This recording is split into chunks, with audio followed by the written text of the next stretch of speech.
What's up, YouTube? Welcome back to the channel. This is our fourth video of the series, and this will be the last conceptual video. The video that comes after this will be the actual strategy of what I've been trading.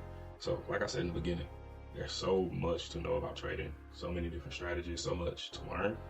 But what I'm teaching you is what you need to know specifically to trade the strategy that I've been trading to make money and pull money out of the market. So, with that being said, let's hop on the charts. All right, so we're back on the charts, and today we're going to go over fair value gaps. And in a nutshell, fair value gaps is an area on the chart where large institutional buyers stepped in at a specific point and placed a larger than normal order, and it left a gap in the market. So it'll always happen within 3 candles. It's a 3-candle pattern. So here's an example of a bullish fair value gap. You have your first candle right here. Then you have your second candle. This is your displacement candle. This is when the institution stepped in and they left this area so quick that it created a gap between this first candle and this third candle. This is called a fair value gap or displacement. Same thing on a bearish fair value gap, right? You have this first candle, you have this second candle of displacement, and institution stepped in and pressed the sell button.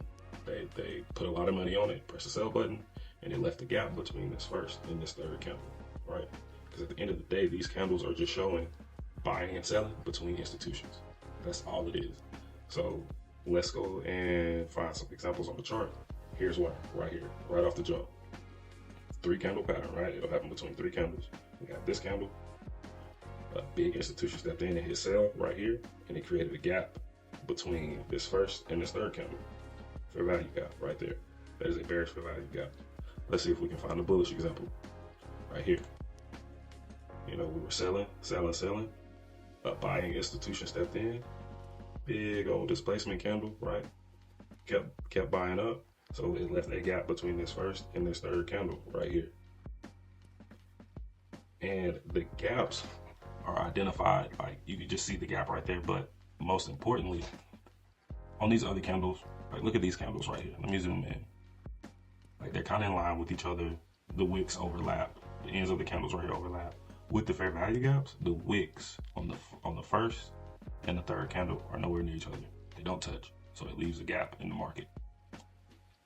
The wick right here on this first one and on this third one, they don't touch, so it leaves a gap in the market. The gap is from wick to wick. That's your gap. Let's see if I can find us another one. Right, so here's another one right here. 1 candle, buyer stepped in, bought large. Then we have our third candle on this side right here. So from this wick on the first candle all the way up to this wick on that third candle, that's your fair value gap right there.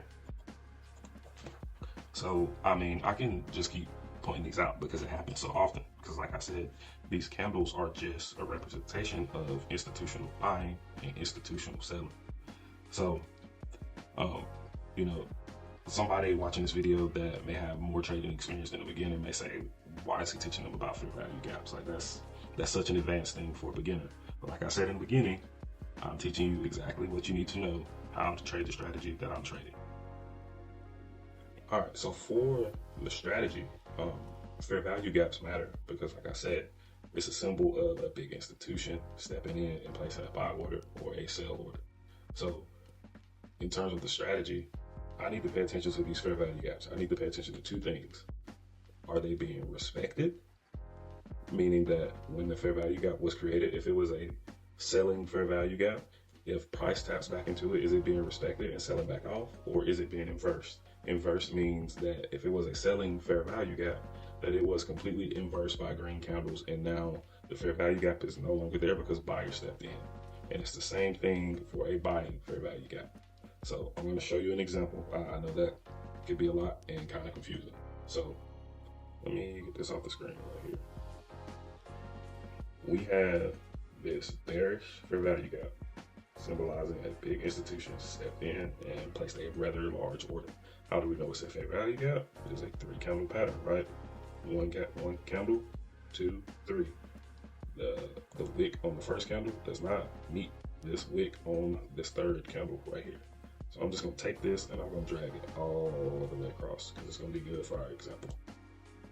So this indicates that there's a lot of sellers right here in this zone. This zone should be full of sellers. That's why it was created a selling fair value gap.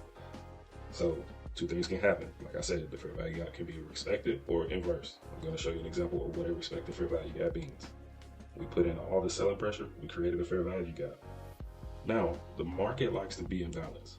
It likes to be in balance at all times. So when the big institutions see this fair value gap or see this large sell order, they're going to try to counter that with a big buy order to buy price back up to the area to where it was.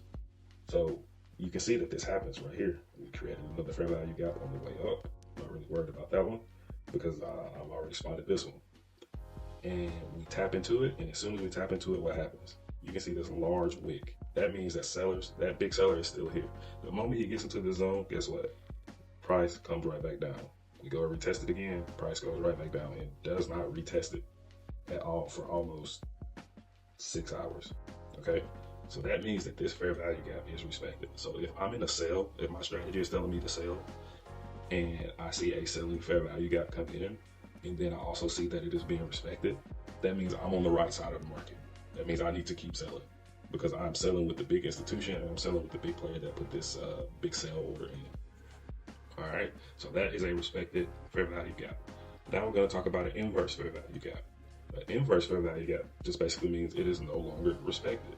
If I'm in a sell order, let's say this little area right here is not here, right? Let's say we get this bearish fair value gap and we skip over here and we come up and we see price touching to it, right? If it was respected, it'll do this, shoot back down, but it didn't. It just kept climbing through. So what does that mean? That big seller that was sitting here previously for pretty much a whole day is no longer there, right? It is no longer there. We have inversed that fair value gap, and now we are in a buying order. So if I'm in a sell and I see that this happens, my fair value gap is inversed, meaning that we completely fill the gap, right? We don't just wick into the gap. We fill the gap and close through it. We close through that fair value gap. That means I am on the wrong side of the market and I need to get out of my trade. It's that simple. Your fair value gap is a 3-candle pattern, right? That leaves a gap, and two things will happen. It will either, once it is created, it will be respected, it will get tapped into, and price will keep going the direction that it should go, or price will go through the gap. If it goes through the gap, that means it is inverse and it is no longer valid. So this video is a short one. That's pretty much it. You need to know how to identify a fair value gap, what it is, and then what to expect from that fair value gap. Is it going to be respected or is it going to be inverse? Appreciate your time, and I'll see y'all on the next video.